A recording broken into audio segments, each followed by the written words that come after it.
오늘 이 시간 우리가 함께 보실 하나님의 말씀은 골로새서 3장 18절부터 4장 1절까지의 말씀입니다. 제가 읽어드리겠습니다.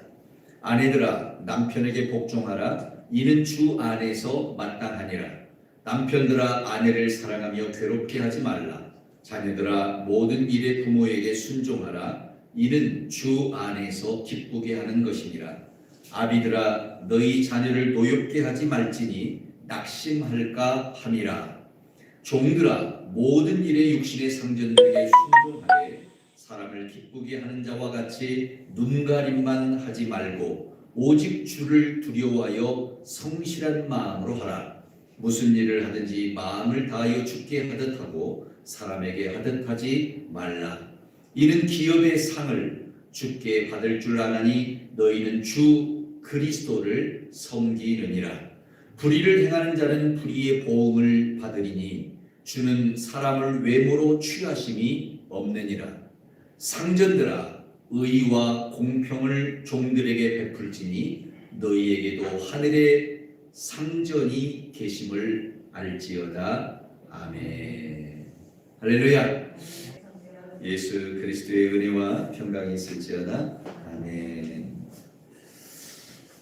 예수님께서는 당신을 믿는 자들에게 예수님의 자리에서 하나님과 세상을 보며 그리고 질서적인 삶과 다스림의 은혜를 누리면서 살도록 우리에게 허락해 주셨습니다. 예수님의 자리, 우리가 이 예수님 자리라고 하는 그런 책자를 통해서 매주 수요일마다 공부를 하고 있습니다만은 예수님께서는 우리를 구속하셔서 예수님의 자리로 인도하셨어요.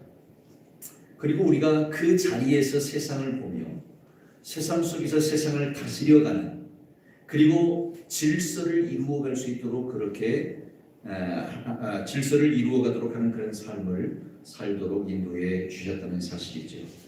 여러분 특별히 골로새서 1장 21절부터 23절의 말씀 속에 보면 악한 행실로 멀리 떠나 마음으로 원수가 되었던 너희를, 그래서 너희가 누구예요? 얼굴이들이죠. 너희를 이제는 그의 육체의 죽음으로 말미암아 화목하게 하사 예수님이 십자가에 못 박혀 죽으심으로 말미암아 우리와 하나님 사이를 어떻게 하게 했다? 화목하게 하셨고, 그래서 이제 너희를 어떤 존재로 만드셨어요? 거룩하고 흠이 없고 책망할 것이 없는 자로. 야, 정말 귀하죠? 그렇죠? 네, 정말 너무 귀한 존재로 그렇게 우리를 만드셨어요. 뭐 하기 위해서? 그 앞에 세우려고. 여기서 그는 누구예요? 예수님 앞에 세우기 위해서죠. 예수님 앞에 세우려고. 다시 말하면 예수님 자리에 세워서 우리로 하여금 거룩하고 흠이 없고 책망할 것이 없는 그런 자로 살아가도록 하기 위함이다. 그렇게 말씀하고 있어요. 그런데 이런 예수님 자리에서 우리가 세상을 보고 세상의 질서를 이루어가며 또 왕국 백성으로의 삶을 누리려면 어떻게 해야 되냐? 단서가 하나 있어요. 조건이 하나 있는데 23절에 보니까 만일 너희가 믿음에 거하고 그랬어요. 믿음에 거하고 터 위에 굳게 서서, 여기서 믿음이라는 것은 하늘 왕국 복음 속에 그 안에 거하고 이런 말이에요. 왕국 복음 안에 거하고 예수 그리스도의 터 위에 굳게 서서 너희가 들은 복음의 소망에서 흔들리지 아니하면 그러하리라 그랬어요. 만약에 흔들리면 어떻게 해요? 흔들리게 되면 우리가 결코 예수님 자리에 서 있을 수가 없어요. 예수님 자리에서 세상을 다스릴 수가 없어요. 예수님 자리에서 하나님의 백성다운 삶을 살아갈 수가 없어요.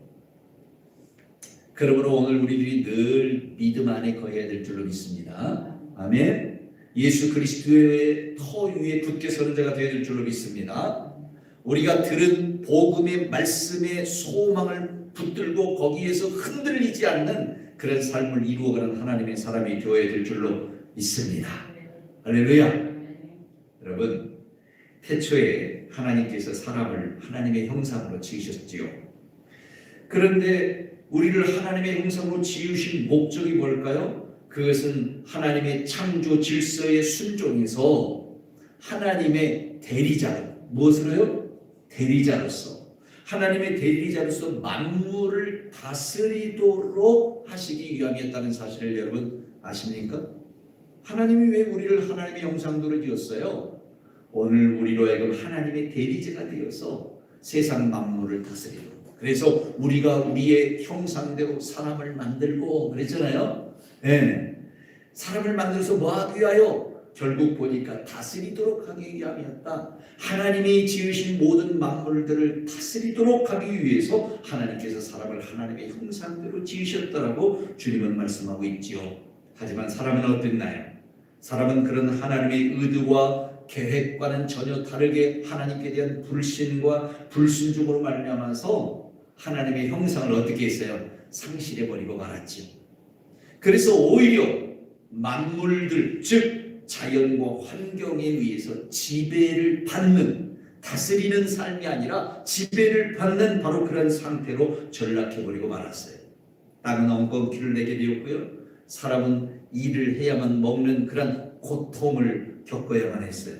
그뿐만 아니죠. 여러 가지 많은 자연재해들이 있어서 요즘같이 코로나 바이러스 같은 것들로 인해서 참으로 우리들이 꼼짝달짝 못하고 그냥 억압된 그런 삶을 살 수밖에 없는 바로 그런 상태에 이르를 수밖에 없게 되어진 것이지. 이게 다 무엇 때문이냐? 왜 세상이 이렇게 참으로 파괴되어지고 사람이 세상을 지배하지 못하고 다스리지 못하고 오히려 세상의 자연과 환경에 의해서 지배를 받을 수밖에 없느냐? 그것은 하나님의 형상을 형상을 상실했기 때문인데, 그 상실된 원인이 뭐라고요? 하나님께 대한 불신과 불순종 때문이라고 성경은 말씀하고 있는 것이죠. 하지만 하나님은 그런 우리들을 사랑해 주신 줄로 믿습니다. 그래서 예수님을 이 세상에 보내셔서 그 예수님을 십자가에 피 흘리게 하시고 그 피를 통해서 단번에 그리고 영원히 우리의 죄를 용서해 주신 줄로 믿습니다. 그리고 또한 이 예수님을 믿는 자에게 하나님의 형상을 회복시키시고 사망에서 생명으로 옮기셨으니 우리가 이 사실을 믿고 순종하는 삶을 살아갈 때에 마귀에게 빼앗겼던 그런 영생과 영광을 다시 회복하는 역사가 있게 될 줄로 믿습니다. 하나님께서 우리에게 다스림이라고 하는 그런 영광을 주셨어요. 그런데 이것을 누구에게 빼앗겼다고요? 네? 마귀에게 뺏겼어요. 여러분 억울하잖아요? 다스릴 수 있는 권한, 그런 영광, 이것을 누구에게 빼앗겨버렸다고요? 마귀에게 빼앗겨버려요. 여러분 우리는요 가슴을 치고 통탄해야 돼요. 통곡을 해야 돼요. 그런데 그냥 그것도 모르고 눈을 알라 그렇게 살아가는 우리들 모습이지 않습니까? 네? 여러분 어때요? 이 사실을 성경이 이렇게 이야기하고 있어요. 예수님께서 금식이 끝나고 난 다음에 이제 마귀에게 시험을 받는데요. 마귀가 뭐라고 해요? 뭐 이 돌들로 똑똑이가 되게 하라고도 했지만 두 번째, 세 번째 시험에서 이런 시험을 하죠. 순간적으로 마귀가 예수님을 높은 곳으로 이동을 시킵니다. 그리고 만국의 영광과 만국의 모든 것들을 이렇게 보이면서 네가 나에게 절하면 내가 이 모든 것들을 다 너희에게 주리라 라고 말씀하시면서 이 장면에서 누가복음 4장 6절에서 마귀가 이런 이야기를 해요. 이르되 이 모든 권위와 그 영광을 내가 너희에게 주리라, 이것은 내게 넘겨준 것이므로. 그랬어요. 이것은 내게 넘겨줬다. 이것은 나는 누구예요? 마귀예요. 마귀가 이야기하기를 내게 넘겨주었다. 누가 넘겨주었을까요? 하나님이 마귀에게 이 모든 권위와 영광을 넘겨주었을까요? 아니잖아요. 하나님은 마귀에게 이 권위와 영광을 넘겨준 적이 없어요. 그러면 누가 넘겨줬어요? 이 무지한 사람이 넘겨준 거예요. 무지한 사람이 만국을 다스릴 수 있는 모든 권위와 영광을 누구에게 넘겨줬어요? 마귀 사단에게 넘겨줬어요.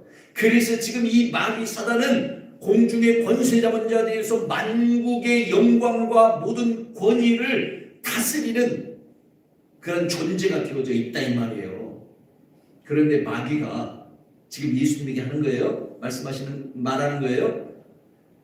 네가 나에게 절하면 내게 넘겨준 이 권위와 이 영광을 너에게 주겠다는 거예요.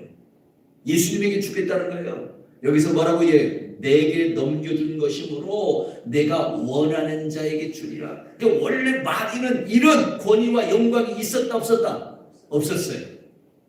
그런데 아담이 범죄하고 이 권위와 영광, 다스림의 권위와 영광을 누구에게 넘겨줘 버렸어요? 마귀에게 넘겨줘 버렸어요.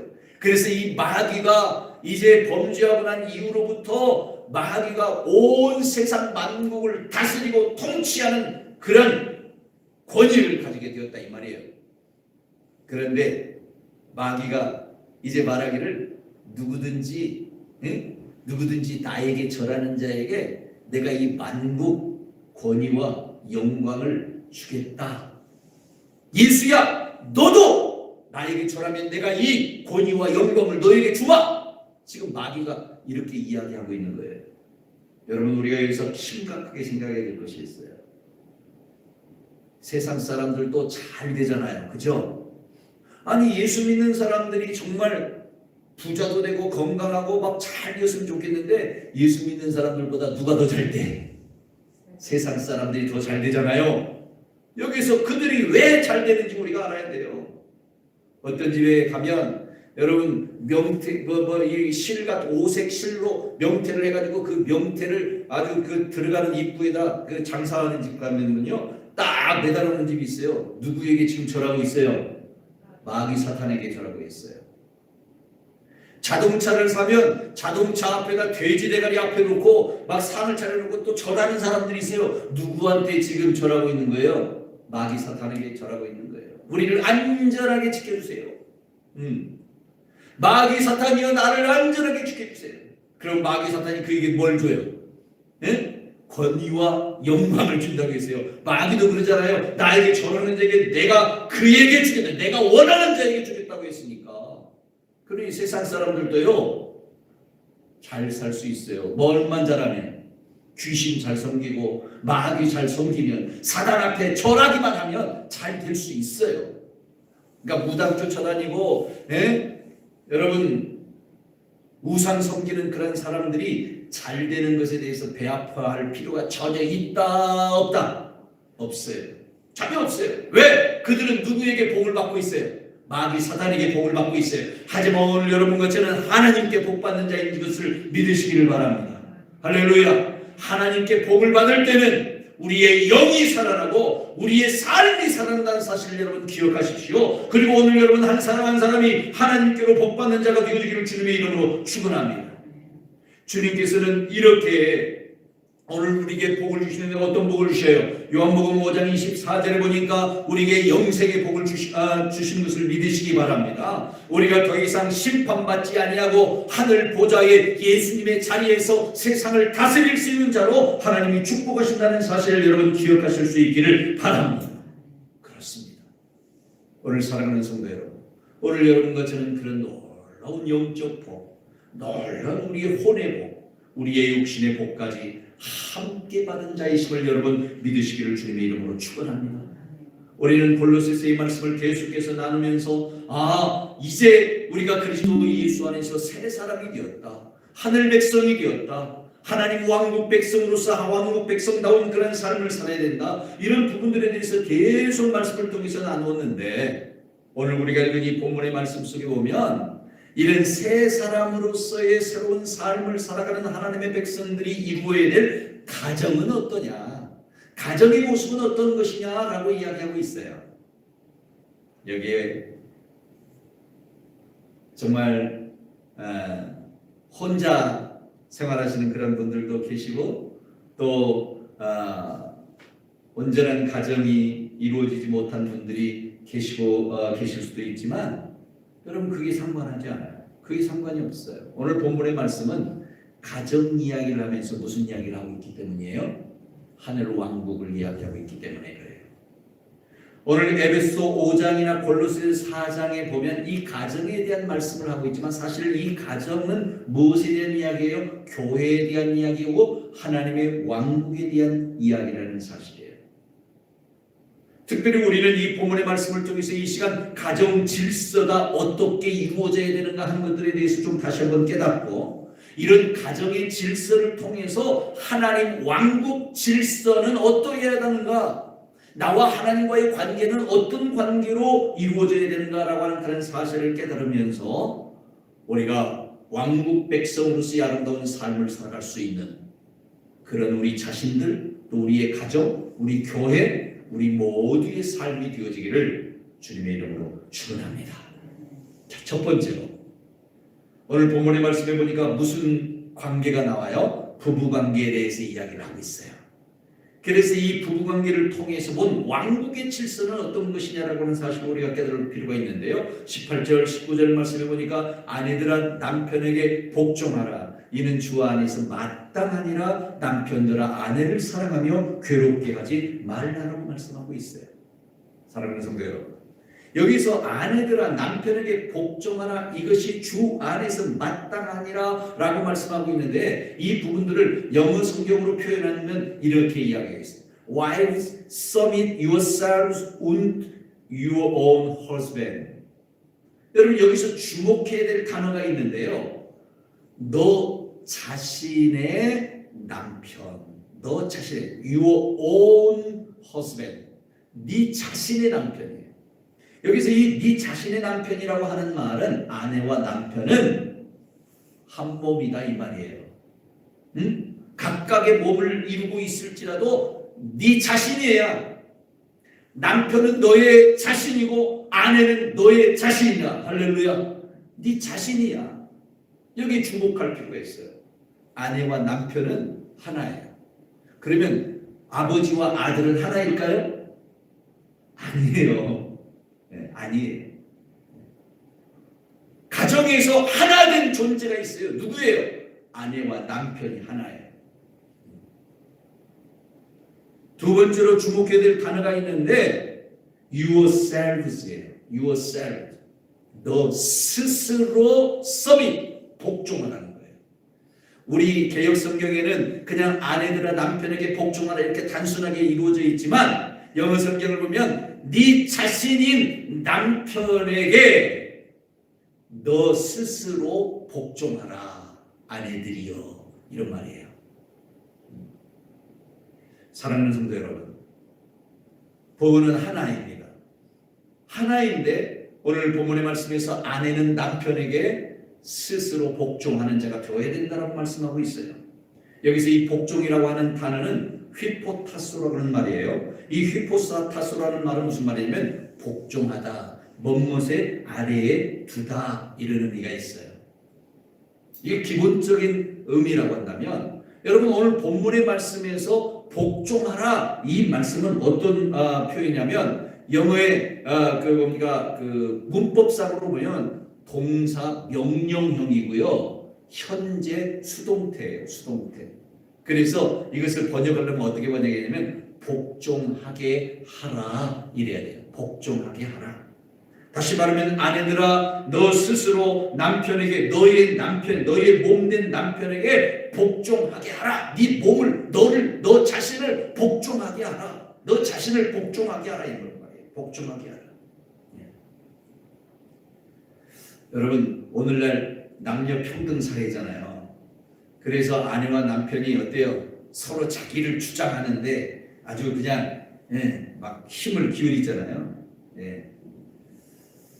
스스로 복종한다라고 하는 것은 굉장히 어려운 시대를 지금 살아가고 있어요. 그런데 그렇다고 할지라도 오늘 성경은 우리에게 말하기를 아내들아 네 자신을 쳐서 너 자신이 너의 남편에게 어떻게 하게 하라? 복종하게 하라라고 그렇게 말씀하고 있습니다. 복종하게 해야 한다. 복종하게 하라. 내 힘으로는 할 수 없어요. 내 힘으로는 할 수 없으니까 강력하게 누군가의 어떤 힘을 빌려서라도 반드시 어떻게 해야 된다? 복종해야 된다. 이런 말이에요. 여러분 결혼한 순간 이 말을 우리가 생각해 보면요. 남자와 여자가 결혼한 순간 이 여자는 아내는요. 흔적도 없이 죽어져야 된다는 거예요. 왜? 한 몸이 됐잖아요. 그렇죠? 빠져나갔던 갈비뼈가 다시 어떻게 되었어요? 그 갈비뼈 자신으로 갈비뼈로 자리로 어떻게 했어요? 들어온 상태가 되었어요. 우리 여집사님들이나 우리 권사님들이 기분이 좀 안 좋은 거예요. 빠져나갔던 갈비뼈가 원위치로 어떻게 했다? 들어왔다. 들어와서 뭐가 되었어요? 한 몸이 되었어요. 원래의 몸이 되었어요. 한 몸이 되었어요. 한 몸이 되었다. 네. 그러므로요. 빠져나가서 여자로 살았던 그 모든 것들은 이제 다 결혼하는 순간 한 몸이 되는 순간 다 이제 어떻게 돼요? 흔적도 없이 죽어져야 돼요. 흔적도 없이. 그것을 가지고 와서 이 속에서 갈비뼈 빈자리를 차지하고 앉아가지고 거기서 내 것을 다 주장하다 보면 이게 한 몸이에요? 각각이에요? 각각일 수밖에 없어요. 한 몸이 되려면 자, 해봅시다. 한 몸이 되려면 아내가 죽어야 된다. 좀 불만이 좀 생기나요? 아내가 죽어야 돼요. 한 몸이 되려면 아내가 죽어야 돼. 남편이 죽어야 되는 게 아니에요. 아내가 죽어야 돼요. 그 아내로 들어가야 돼요. 아내가 남편의 아내로 들어가야 한 몸이 되어지는 거예요. 네. 그래야 부부가 하나가 되고 가정이 통일이 됩니다. 성경은 이것이 주 안에서 어떻게 하다? 마땅하다. 아니 주 밖에 있는 사람들은 그 사람들을 내버려둬요. 그냥 어떻게 살든지 그냥 찢고 뭐 어떻게 살든지 그냥 내버려 두어. 주 밖에 있는 사람들은. 그런데 주 안에 있는 사람들은 이렇게 사는 것이 어떻게 해야 하다? 마땅하다. 여기서 마땅하다는 말은 헬라어로는 아네코라는 말인데 이 아네코라고 하는 말은 적합하다 이런 말이에요. 적법하다. 적합하다. 적법하다. 그게 옳다 이 말이죠. 어디 안에서? 주 안에서. 오늘 여러분과 저도 주 안에서 이런 삶을 살아갈 수 있기를 주님의 이름으로 축원합니다. 자, 여기까지 딱 끝나고 나면 아내들은 불만이 생길 수 있어요. 근데 성경은 뭐라고 해요? 남편들아. 이제는 남편들에게 이야기해요. 남편들아, 아내를 사랑하며 괴롭게 하지 말라. 그렇게 말했어요. 아내를 사랑하며 괴롭게 하지 말라. 남편들은. 여기서 사랑은 어떤 사랑일까요? 사랑에는 여러 가지 사랑이 있죠. 예를 들어서 뭐 필레오적인 사랑, 친구들 간의 어떤 우정 또는 형제 간의 어떤 우정, 우애 이런 것들을 필레오 사랑이라고 해요. 또 스테레오 사랑이 있는데 이것은 부모와 자녀 간에 이루어지는 사랑이에요. 또 에로스적인 사랑이 있는데 이것은 연인 간에 이루어지는 사랑. 이런 사랑이 있는데 오늘 여기서 주님께서 남편들아 아내를 사랑하며 할 때 이 사랑은 어떤 사랑을 썼을까요? 그러면 어떤 사랑을 썼을까요? 여기서 사용되어진 이 사랑의 단어는요 필레오도 아니고 스테레오도 아니고 에로스도 아니고요 아가파오예요. 아가파오. 그러니까 남편들이 아내를 사랑하는데 아가페의 사랑으로 사랑하는 거예요. 여러분 그럼 아가페의 사랑은 어떤 사랑인가요? 아가페의 사랑은 어떤 사랑이라고요? 아가페의 사랑은 바로 하나님의 사랑이에요. 무조건적인 사랑이에요. 남편은요 아내를 사랑하는데 아내가 누구예요? 내 몸이잖아요. 하나 된 내 몸이잖아요. 그러니까 남편은 아내를 무조건 사랑해야 돼. 무조건. 조건을 가지고 사랑하면 안 돼요. 할렐루야. 할렐루야. 무조건 남편들이 사랑하면서 너 내 밑에 들어와서 너를 죽이고 그렇게 살아 그래야 돼. 여러분 그럴 수 있어야 돼 남편은요. 근데 무조건 사랑하지도 않으면서 조건적인 사랑만 다 내세우면서 네가 죽어지기를 바란다. 네가 죽어져야 된다. 이것이 마땅하다고 했다. 주 안에서 그렇게 남편들은 이야기하면 안 돼요? 안 돼요? 아멘? 안 됩니다. 남편들이 아내를 사랑할 때 하나님이 나를 사랑한 것 같이 사랑할 수 있어야 돼요. 하나님이 나를 사랑한 그 사랑은 어떤 사랑입니까? 죽기까지 한 사랑. 그래서 남편들이요, 하나님의 사랑으로 네 아내를 위해서 죽기까지 사랑하라. 괴롭게 하지 말라는 거예요. 괴롭게 하지 마라. 괴롭게. 여기서 이 괴롭게라고 하는 말은 쓴맛이 나게 격분시키도록 그렇게 하지 말라는 거예요. 격분시키지 말라는 거예요. 쓴맛이, 여러분, 우리 아내들이요, 남편 때문에 얼마나 쓴맛이 날 때가 많아요. 입에서 막 싹 밥도 못 먹죠. 저도 우리 아내에게 그럴 때가 있었어요. 용서하세요. 미안했어요. 여러분, 괴롭게 하지 마라. 그러니까 남편은 남편으로 어떻게 해야 되나? 처신을 잘해야 된다. 응? 이런 말이죠. 아내는 자기를 죽여서 남편 속으로 들어가. 남편은 그런 아내를 위해서 하나님의 사랑으로 무조건적으로 살아가며 괴롭게 해서는 안 된다. 힘들게 해서는 안 된다. 아내가 남편을 바라보며 나를 바라보면서 룰루랄라 콧노래가 나올 수 있도록 그렇게 해야 된다는 거예요. 저도 그렇게 살지 못했던 것 같아요. 하지만 여러분, 지금 이 순간부터, 지금까지는 어떻게 살았든지 지금 이 순간부터라도 힘을 내십시다. 할렐루야. 그런데요, 이런 부부의 관계를 성경은 왕국 질서로 말씀하고 있어요. 부부의 질서, 부부 안에 이루어지는 이런 질서를 성경은 어디로 연관시키고 있다고요? 왕국 질서로 연관시키고 있다. 그래서 에베소 5장에서는요, 바울은 부부관계를 말하면서 이는 교회에 대하여 말한다, 그렇게 말씀하고 있어요. 그래서 자꾸 이게 에베소 5장 32절 같이 한번 읽어봅시다. 시작. 이 비밀이 크도다. 나는 그리스도와 교회에 대하여 말하노라. 이게 무슨 말이냐면 이 31절, 30절, 31절의 내용들은 다 뭐냐면 아내와 남편의 이야기예요. 그리고 난 다음에 이야기하기를 이 비밀이 크도다. 나는 그리스도와 교회에 대하여 말한다 라고 이야기하고 있어요.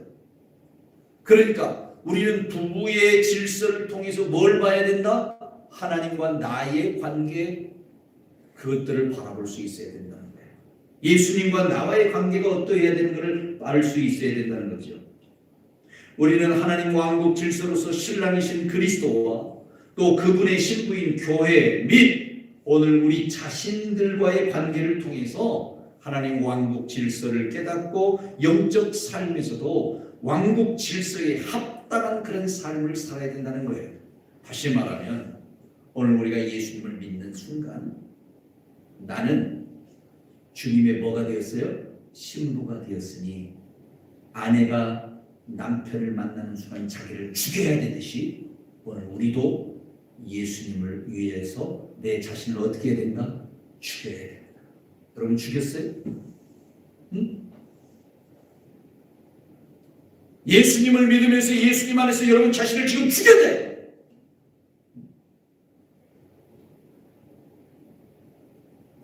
나를 죽였으면 예수님이 원하는 대로 살아야 되죠.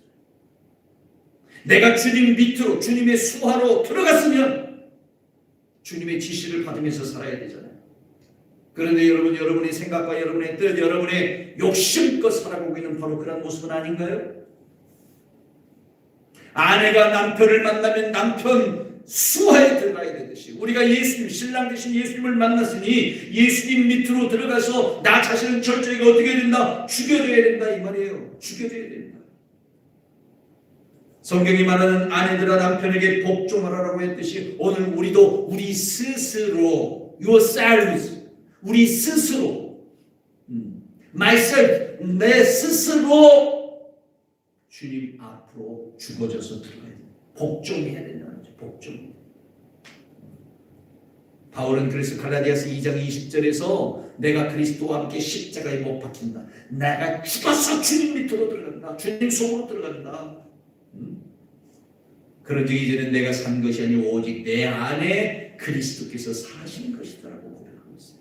나는 내 스스로 사는 것이 아니라 나를 위해서 사는 것이 아니라 오직 그리스도 안으로 들어가서 그분을 위하여 사는 존재가 되었다. 그는 그렇게 고백하고 있는 거예요. 자신이 죽어지지 않고, 오늘 우리 자신이 죽어지지 않고는 예수님 아래로 들어갈 수가 없어요. 우리가 예수님을 믿는다고 하는 것은 예수님을 믿는 그 순간 내 자신은 흔적도 없이 죽어져야 된다고 하는 그런 사실을 의미하는 거예요. 누가복음 9장 23절에서 말씀하잖아요. 아무든지 나를 따르고 그러는 자기를 부인하고, 부인한다는 말이 무슨 말이에요? 흔적도 없이 사라져야 된다는 말이에요. 내가 흔적도 없이 사라져야만 비로소 예수님이 내 신랑이 되어줄 수 있어요. 여러분, 예수님이 여러분의 신랑이십니까? 예수님이 여러분의 신랑이라면 신부된 여러분들은 그 안으로 들어가서 한 몸 되어지기 위해 예수님과 한 몸 되어 예수님의 자리에서 한 몸 되어져 살아가기 위해서는 내 자신을 죽이지 않고는 할 수 없어요. 나를 부인하지 않고는 주님과 함께 할 수 없다는 사실이에요. 내가 죽어져야만 주님과 내가 하나가 되어서 왕국 백성으로 통일되어질 줄로 있습니다. 그래요.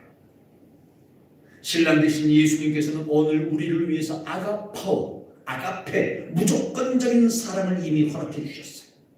그 증거가 뭐예요? 십자가예요. 십자가. 주님의 십자가는 내가 너를 사랑한다. 내 사랑하는 아내들, 나를 믿는 아내들이여, 내가 너를 사랑한다. 내가 너를 위하여 죽었다. 내가 너를 위하여 피 흘린다. 로마서 5장 8절은 우리가 아직 죄인이었을 때 그리스도께서 우리를 위하여 죽으심으로 하나님께서 우리에게 대한 자기의 사랑을 확증하셨다. 에베소 1장 7절의 말씀해 보니까 그가, 그 피가, 오늘 우리를 그 그리스도 예수 안에서 그 피가 우리를 죄와 허물 가운데서 깨끗하게 하고 우리를 구속하였다. 할렐루야. 사랑하는 성도님, 에베소 2장 1절 말씀해 보니까 허물과 죄로 죽었던 우리를 어떻게 했다? 살리셨다. 예수 그리스도의 십자가의 그 피로 말미암아 오늘 우리가 살게 됐다. 로마서 8장 1절의 말씀에 보면 죄와 사망에 의해서 우리를 생명의 영의 법으로 어떻게 했다? 해방하였다. 할렐루야. 오늘 사랑하는 성도 여러분, 주님께서 우리를 위해서 그와 같은 사랑을 베풀어 주셨어요. 그리고 이제 너희가 내 안에 들어와 네 흔적 자체를 지워라. 그러면 네가 내 자리에서 나와 함께 세상을 다스리는 자가 될 것이다. 세상 속에서 아버지의 영광을 드러내며 그 영광에 동참하는 자가 되어지게 될 것이다. 아버지의 나라에서 영생을 얻으며 영광을 누리는 자가 될 것이다. 할렐루야.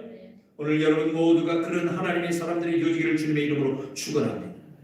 우리의 가정이 행복하려면 부부가 서로를 죽여서 허물을 덮고 상대를 위해서 자신을 스스로 복종해야 하듯이 하나님의 왕국 질서는 하나님의 계획과 하나님이 하신 일에 대하여 절대적으로 오늘 우리들이 복종하는 데 있다라고 하는 사실을 여러분 기억하십시오. 그리고 오늘 우리 자신을 그분한테 신랑 되신 예수 그리스도 아래로 둘 수 있는 그 안에 스스로 들어가는 복종하는 그런 하나님의 사람들이 되어지기를 주님의 이름으로 축원합니다. 가정 질서를 통해 본 왕국 질서, 그 첫 번째는요 뭘까요? 자기 자신을 낮춰서 하나됨으로 절대적인 복종을 하는 것만이 내가 살 길이다. 내가 살 길. 오늘 본문의 말씀을 통해서 두 번째 가정 질서를 통해서 본 왕국 질서는 뭐냐?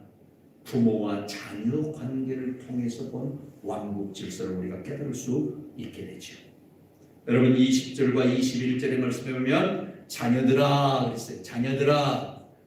여러분 자녀들은 여러분들은 누구나 다 부모이면서도 또 누구예요? 다 자녀들이잖아요. 그렇죠? 자녀들아 모든 일에 부모에게 어떻게 하라? 순종하라. 이는 주 안에서 기쁘게 하는 것이니라. 아비들아 너희 자녀를 노엽게 하지 말라 낙심할까 함이라 라고 말씀하고 있어요. 여기서 여러분 자녀들아 모든 일에 부모에게 순종하라 이 말씀을 영어 성경으로 봤더니 이렇게 되어 있더라고요. Children, obey your parents in all things. 자녀들아, 아이들아 이런 말이야. 자녀들아, obey, 순종하라. 누구에게? 너의 부모에게. 어디 안에서? 모든 일들 안에서. 여기서 우리가 주목해야 될 두 가지의 단어들이 있어요. 그것은 유어라는 말. 너의 부모, 너의 부모. 다른 사람 부모가 아니에요. 누구 부모? 너의 부모예요. 너의 부모. 그 다음에 in이라는 말이에요. in. 모든 일들 안에서. 그러니까 모든 일들에 너희 부모에게 어떻게 하라? 순종하라. 이런 말씀. 여러분 여기서 이 순종이라고 하는 말은 무슨 말일까요? 순종. 이 순종이라는 말은 헬라어로는 휘파쿠라는 말인데 이 휘파쿠라는 말은 경청하다 또는 따르다, 순종하다 이런 의미가 있어요. 말을 잘 듣는 게 순종이에요. 아멘. 여러분 이 시간 하나님께 순종하고 계십니까? 하나님의 말씀을 귀담아서 잘 듣는 게 순종이에요. 네? 그러니까 순종은 어디서부터 시작하는 거예요? 저 밖에 나가서 순종하기 시작하는 거예요? 아니에요. 말씀을 듣는 이 자리에서부터 시작하는 거예요. 아멘. 그런데 이 자리에서부터 말씀을 잘 안 듣고 딴 생각하고 딴짓하고 있으면 어때요? 순종하는 게 아니에요. 자식이 부모에게 순종하는 것은 자녀가 부모에게 순종하는 것은요 어디서부터 시작하는 거예요? 부모님이 말씀하실 때 그 말씀을 잘 귀담아 듣는 것, 경청하는 것에서부터 시작되어지는 거예요. 그리고 어떻게 하는 것? 그 말씀대로 따르는 것, 따르는 것. 그 말씀대로 행하는 거예요. 행하는 것. 이게 바로 뭐다? 순종이라는 단어의 의미예요. 그러면 아까 부부관계에서는 뭐라? 아내는 남편에게 어떻게 하라고 했어요? 복종하라. 자녀는 부모에게 어떻게 하라? 순종하라. 틀리잖아요. 그렇죠? 네? 복종과 순종이 달라요. 복종과 순종. 여러분 이 복종과 순종의 진짜 차이가 뭘까요? 네? 순종은 말씀을 잘 듣고 그것을 따르는 것이 순종이에요. 그러니까 자녀와 부모는요 한 몸이에요, 아니에요? 한 몸은 아니에요. 한 몸은 아니기 때문에 그냥 잘 듣고 따르면 돼요. 근데 아내와 남편은 한 몸이에요. 한 몸이기 때문에 복종해야 돼요. 이 복종이라고 하는 말은 뭐라고 했어요? 아까 그 밑으로 들어가다, 수와 들어가다. 한 몸을 이루어버리는 거예요. 한 몸을 이루어버리는 거예요. 그래서 복종이라는 건 뭐냐? 한 몸을 이루기까지 순종하는 거예요. 복종이 뭐라고요? 한 몸을 이루기까지, 한 몸이 되기까지 순종하는 거예요. 순종은 뭐냐? 그럼 순종은 잘 듣고 따르는 거예요. 부부 관계 속에서는 복종이 필요해요. 한 몸이 이루어져야 되니까. 한 몸이 안 되면 각각의 부부는 언제든지 한 몸이 안 되면 끝나. 그렇죠? 그래서 한 몸일 때는 부부싸움은 뭐가 돼요? 물베기가 되는 거예요. 물베기. 부부싸움은 칼로 물베기가 되는 거예요. 그러나 그런 부부가 한 몸이 안 되면 이혼해버려요. 이혼하면 어떻게 돼요? 그걸로 남남이 되어버리는 거예요. 한 몸이 안 되면 남남이 되는 거예요. 그러니까 부부는 어떻게든지 한 몸이 돼야 돼. 한 몸이 되려면 한 몸이 되기까지 어떻게 된다? 복종해야 돼요. 사랑해주고 아가파오의 사랑을 해주고 복종해야 돼요. 오늘 지금 이 시간에는 두 번째니까 자녀는 부모의 말씀을 어떻게 된다? 잘 경청해서 들어야 돼요. 여러분이 하나님의 자녀이십니까? 여러분이 하나님의 아들과 하나님의 딸이라면 하나님의 말씀을 잘 경청해서 들어야 돼요. 그리고 그 말씀을 따라서 살아가야 돼요. 이것이 뭐예요? 자녀가 부모에게 순종하는 거예요. 성경은 말하기를 부모에게 순종하라. 이는 주 안에서 기쁘게 하는 것이다. 그랬어요. 기쁘게 하는 것이다. 예, 자녀가 부모에게 순종하면요, 누구도 기뻐해요. 하나님도 기뻐해요. 부모님이 기뻐하시지만 하나님도 기뻐하신다는 사실을 우리가 알아야 돼요. 하나님도 기뻐하신다. 그러면 부모에게 순종하는 것이 왜 하나님께 기쁨이 될까요? 그것은 부모에게 순종하는 것이 곧 하나님께 한 것이기 때문인 거예요. 여러분이 부모님께 잘 효도하고 순종만 잘해도 누구에게 순종하고 효도하는 거예요? 하나님 아버지께 순종하고 효도하는 거예요. 진도, 응? 진도가 엄마에게 효도하고 아빠에게 효도하고 이런 거, 응? 누구에게? 하나님께 효도하는 거예요. 하나님께 효도하는 거예요. 그러니까 부모를 잘 공경하는 자가 어떻게 한다고 했어요? 하나님이 복을 주시는데 땅에서 잘 되고 장수하는 복을 주신다고 말씀하셨잖아요. 왜? 하나님이 기뻐. 부모님에게 효도하고 부모님에게 순종하는 것, 부모님의 말씀을 잘 듣고 그 부모님의 말씀대로 잘 그렇게 살아가면 하나님도 기뻐하셔. 하나님도 기뻐하시니까 내가 너 범사를 잘 되게 할 거야. 내가 너를 땅에서 장수하게 할 거야. 할렐루야. 여러분 다 그런 복을 받으셨죠? 네? 받으셨죠? 이런 복이 여러분의 삶 속에 늘 함께하기를 주님의 이름으로 축원합니다. 그렇습니다. 오늘 우리는 또한 하나님의 자녀들이에요. 하나님의 아들이고 하나님의 딸인 줄 믿습니다. 아멘. 우리 이런 찬양 있잖아요. 주리 아버지 우리는 그분의 자녀 예수 우리 형제 손에 손잡고 하나 되어 함께 걸어가리. 할렐루야. 네. 하나님은 오늘 우리의 뭐라고요? 아버지이고 우리는 그분의 뭐예요? 자녀라고 말씀하고 있어요. 자, 우리가 하나님을 기쁘시게 하는 일이 뭘까요? 그것은 주 안에서 어떻게 하는 것이다? 순종하는 것이다. 자녀들아 모든 일에 부모에게 순종하는. 하늘 아버지가 우리의 아버지, 나의 아버지라면 그 아버지 앞에 내가 어떻게 해야 되는? 순종해야 되는 거예요. 어떻게 순종해요? 하나님 아버지의 말씀을 잘 경청하고 그 말씀을 따라 살아갈 때에 주님께서 기뻐하실 줄로 믿습니다. 그 주님의 말씀이 뭔데요? 하나님의 계획 아니겠습니까? 그 하나님의 계획의 실체적인 내용이 뭔데요? 하나님 왕국 이야기 아닙니까? 하나님 왕국의 말씀을 너희가 잘 듣고 그 왕국에 순종하며 살아가면 너희가 왕국 백성으로 왕국의 삶을 누리게 된다. 이것이 주님의 약속이에요. 여러분 왕국 백성으로서 왕국의 그 삶을 이 땅에서 누리기를 원하세요? 하나님 말씀 잘 경청하면 돼요. 그 말씀을 따라 살면 되어지는 거예요. 순종하면 되는 거라 이 말이에요. 오늘 성경은 계속해서 말하기를 아버지는 자녀들을 노엽게 하지 말고 오직 사랑해야 된다라고 이야기하고 있어요. 여기서 노엽게라고 하는 말은 격동시키면 안 돼요. 화나게 하면 안 된다. 여러분 세상 부모들도요 자녀 화나게 하면 안 돼요. 격동시키면 안 돼요. 네.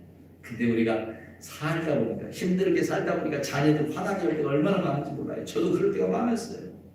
근데 지금까지 그랬다 할지라도 지금부터라도 자녀들을 위로하고 사랑해주고 격동시키지 않기를 주의 이름으로 축원합니다.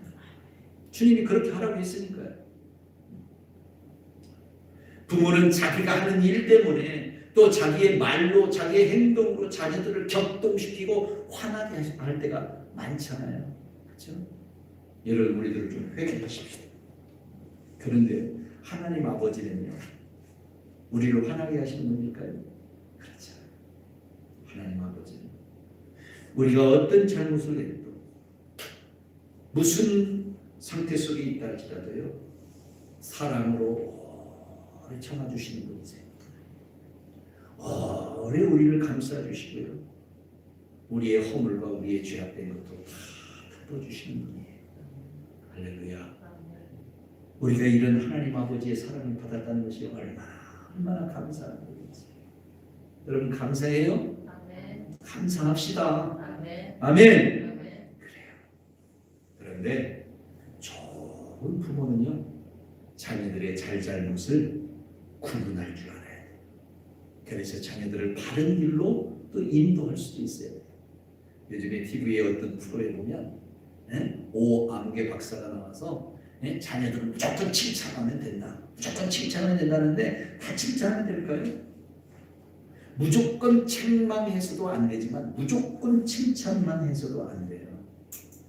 하나님은요 그 자녀된 사람들의 잘잘못에 대해서 적절하게 상급을 주시기도 하고요 때로는 경책을 하시기도 하셨어요. 이 경책이라는 말은 무슨 말이냐면 경고와 책망을 하신다 이 말이에요. 잘못할 때는 경고하시고 더 잘못하면 책망까지 갔어요. 그러나 잘하면 어떻게 했어요? 상급을 주셨어요. 그러나 하나님의 이 경책은요 미워서 하는 경책이 아니에요. 이미 다 용서하시고 사랑을 근거로 해서 하시는 경책이에요. 여러분 오늘 우리가 우리의 자녀들이 잘잘못을 했을 때도 그 자녀들에 대해서 사실에 근거하기보다는요 진실에 근거를 두고 자녀들을 대할 수 있었으면 좋겠어요. 여기서 사실과 진실이라는 단어를 제가 썼어요. 이 사실은 뭘까요? 뭐가 사실이에요? 있는 그대로의 현상, 그것이 사실이에요. 진실은 뭐예요? 그것을 재해석하는 거예요. 재해석하는 거. 그러니까 우리가 자녀들을 대할 때 사실만 보고 대하면 어때요? 막 잘하면 너 잘했다고 하지만 잘못하면 이놈 자식 하고 막 어떻게 바로 회초리가 들어갈 수밖에 없잖아요. 그죠? 이게 사실이에요. 예를 들어서 한번 봅시다. 누가복음 15장에 나온 탕자의 비유 있잖아요. 이 탕자가 아버지를 속여가지고 어떻게 했어요? 아버지의 유산을 탁 받아가지고 도시로 가서 그것을 다 탕진해버렸네요. 그죠? 탕진해버린 것은 이건 뭐예요? 이 사건만 두고 보면 여기까지만 보면 아들이 아버지한테 뭐 한 거예요? 아들이 아버지한테 사기친 거예요. 사기친 거. 아버지, 내가 아버지의 재산을 미리 좀 유산으로 물려준 내가 그거 가지고 가서 열심히 일해가지고 돈 많이 벌어가지고 올게요. 사기쳤어요. 그렇게 사기치고 어떻게 했어요? 도연이 가서 오히려 그놈 갖고 그냥 술 먹고 그냥 온갖 허랑방탕한 짓은 다 하면서 그것을 다 탕진해버리고 말았어요. 사기친 거예요. 작은 아들이 아버지한테. 그잖아요. 그죠? 사기요. 이걸 보고 뭐라고 한다? 사기라고 한다. 아버지 등쳐먹은 거예요. 사기 쳐먹은 거예요. 작은 아들이. 그런데 어느 날 깨달았어요. 내가 이렇게 굶어 죽느니 차라리 아버지 집으로 돌아가자. 그래가지고 아버지 집으로 달랑달랑 찾으니까 아버지가 죽었던 내 아들이 다시 살아서 돌아왔구나. 너무 기쁘다면서 종들에게 야 송아지를 잡아라 새 옷을 지어가지고 저 아들에게 입히라 하면서 막 잔치를 벌이네요. 그 잔치를 벌이는 모습을 큰아들이 밖에 나가서 일을 하다가 돌아오면서 그 잔치 풍악소리를 듣고 기겁을 하게 기겁을 해가지고 아버지한테 돌아와서 아버지한테 불만을 터뜨리죠. 아버지 그럴 수가 있습니까? 나는 아버지 옆에서 지금까지 죽으라고 일하면서 아버지를 섬겼고 아버지를 위해서 최선을 다해 아버지의 말에 순종해 왔는데 저놈은 아버지 사기 쳐먹어가지고 저렇게 했는데 뭐가 예뻐가지고 저렇게 저 녀석을 위해서 잔치를 베풀어줍니까? 이 아들의 말이 맞아요. 맞잖아요. 이것을 뭐라고 그래요? 뭐라고 해요? 이것을 사실이에요. 사실. 이 큰아들이 이야기한 것은 사실을 이야기한 거예요. 그렇죠? 사실을 이야기한 거 맞죠? 사실을 이야기했어. 그때 아버지가 뭐라고 해요? 아들아 네가 나하고 지금까지 이렇게 함께하는 거 내가 고맙다. 그러나 저 작은 둘째는 죽었다가 다시 다시 서로 살아 돌아오지 않았느냐. 그런 모습이지 않느냐. 그러니 그 녀석이 나를 사기쳐서 등쳐먹고 재산 다 탕진한 거 내가 안다. 어? 그 사실 나 알아. 네가 알고 있는 그 사실 나도 알아. 나도 알지만 그래도 저 녀석은 내 아들 아니냐. 그러니 내가 저 애를 용서해야지. 내가 만약에 용서하고 내친다면 저 녀석 네 동생 어떻게 되겠느냐. 내가 용서할 수밖에 없지 않느냐.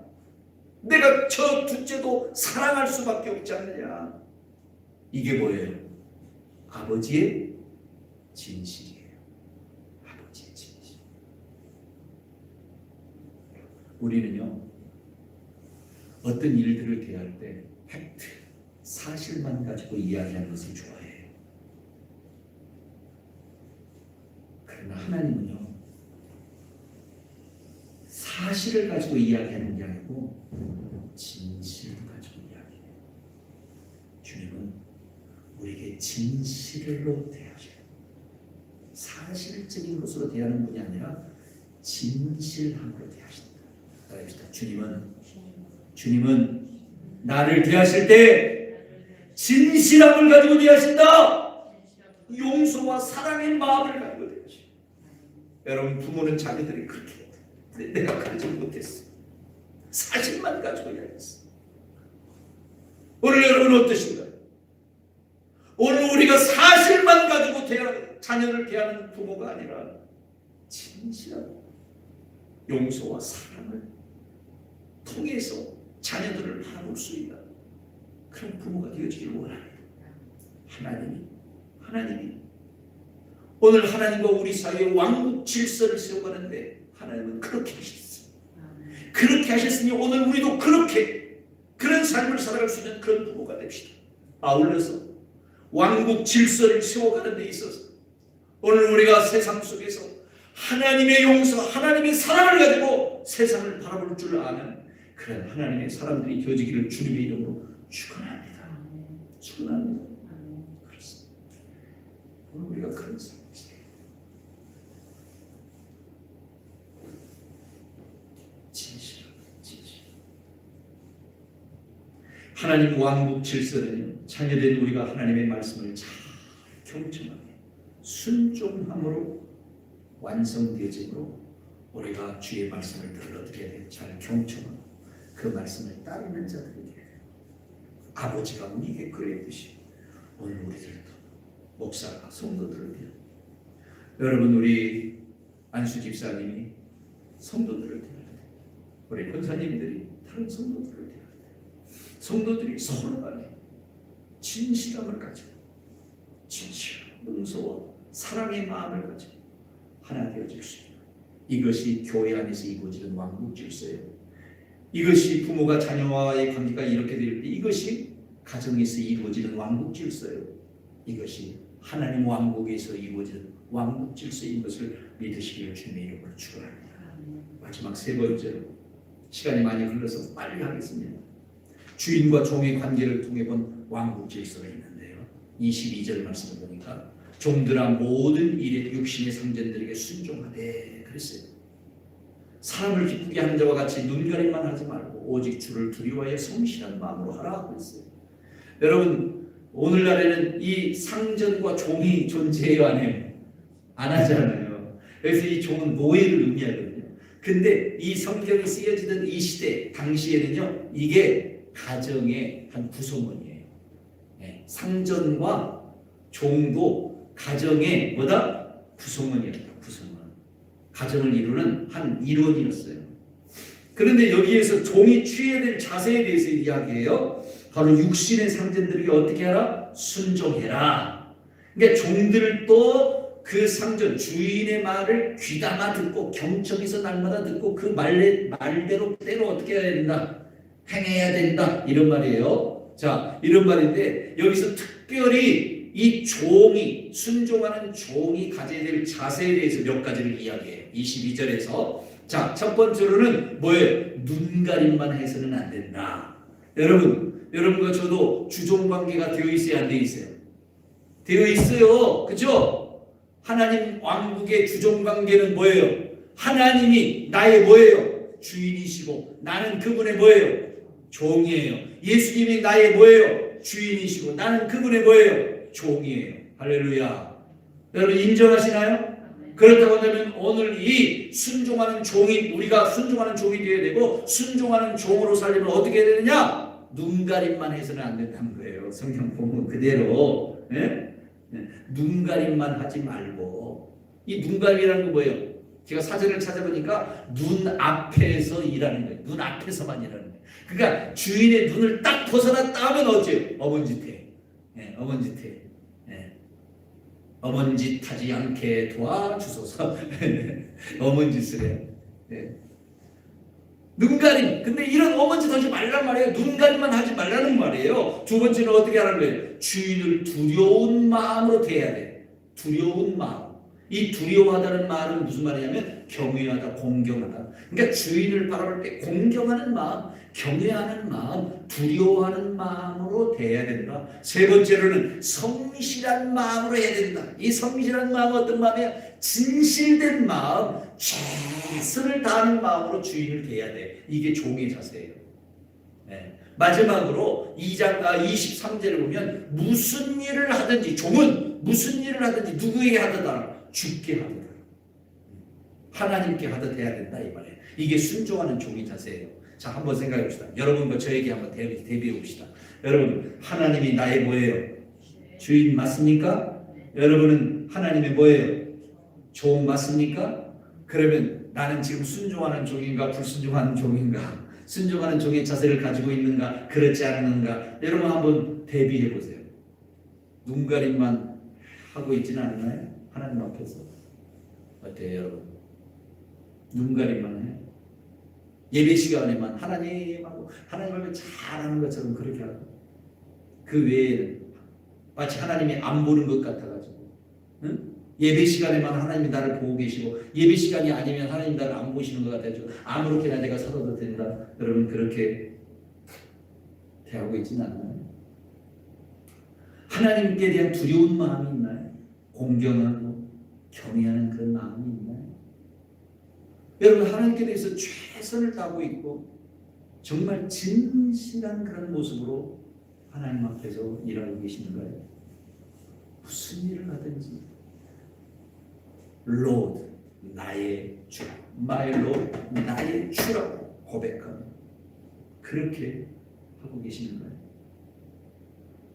오늘 성경 본문의 말씀은요 하나님의 왕국 질서도 바로 이와 같아요. 하나님과 나와의 관계 바로 이런 모습이에요. 이런 모습.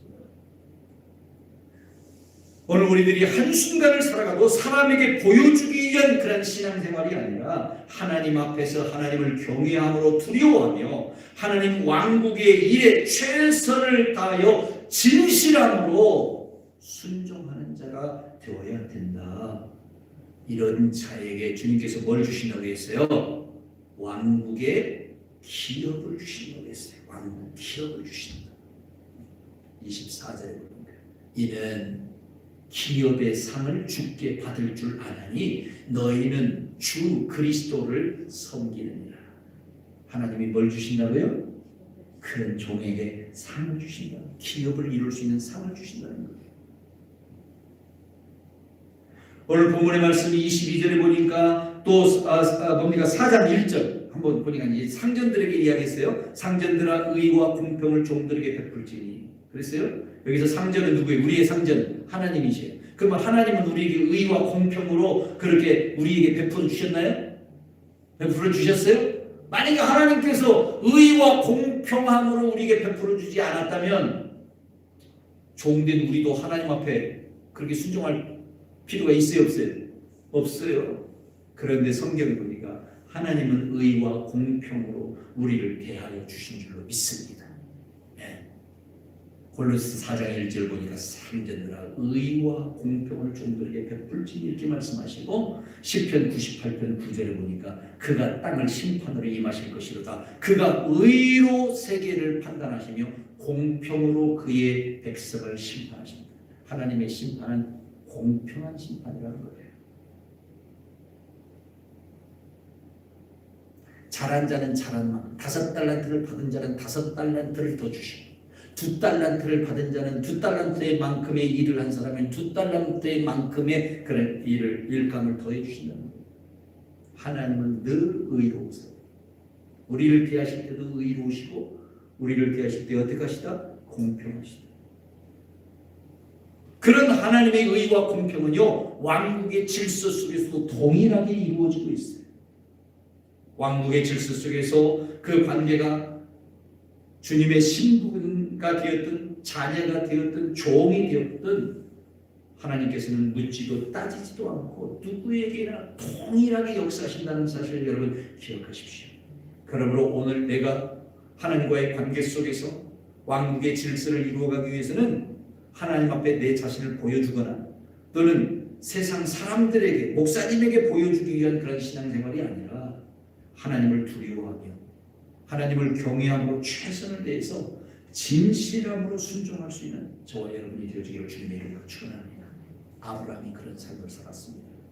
하나님께서 아브라함을 자녀로 부르셨지만요, 아브라함은 자녀라 일컬음을 받기를 그렇게 기뻐하지 않고 오히려 하나님의 무엇으로 살았어요? 종으로 살았어요. 예수님도 마찬가지죠. 예수님도 하나님 자신이 이 세상에 오셨지만 육신을 입고 오셨을 때 하나님의 아들로 자신을 지칭하지 않고 뭘로 지칭했어요? 인자, 사람의 아들로 지칭하시면서 죽기까지 하나님 아버지 앞에 순종하며 하나님의 왕국을 완성시키신 줄로 믿습니다. 사랑하는 성도 여러분, 오늘 저는 본문의 말씀 속에 나오는 세 가지의 관계를 통해서 왕국의 질서가 어떠해야 될 것인가에 대해서 같이 말씀을 나누었는데요. 그 첫 번째로는 자기를 낮춰서, 부부관계를 통해서 볼 때 자기를 낮춰서 하나됨으로 절대적인 복종하는 것만이 살 길이다. 오늘 여러분과 제가 살 길은 뭐라고요? 나를 낮춰서 주님과 하나 되는 것. 뭘 통해서? 절대적인 복종을 통해서 주님과 하나 되는 것만이 내가 살 길이다. 두 번째로는요, 부자의 관계를 통해서 왕국 말씀을 우리가 경청하여 순종함으로 왕국 질서는 완성되어진다는 사실. 세 번째로는 상전과 종의 관계를 통해서 하나님께는 의와 공평함이 있으므로 오늘 우리는 두려움과 진실함으로 하나님 앞에 순종해 갈 때에 하나님의 왕국 질서가 세워지고 그 왕국 질서를 따라 오늘 우리들이 살아갈 때 오늘 여러분과 제 삶이 찬란하게 빛나는 영생과 영광의 복을 누리는 하나님의 사람들이 되어지게 될 줄로 믿습니다. 오늘 우리가 이렇게 살아갑시다. 이렇게 오늘 내 가정의 모습, 내 삶의 모습을 통해서 하나님의 왕국의 질서를 세우고 그 질서 속에서 복받는 여러분들이 되어지기를 주님의 이름으로 축원합니다. 기도하겠습니다. 참으로 좋으신 아버지 하나님 고맙고 감사합니다. 오늘 또 주시는 귀한 말씀을 통해서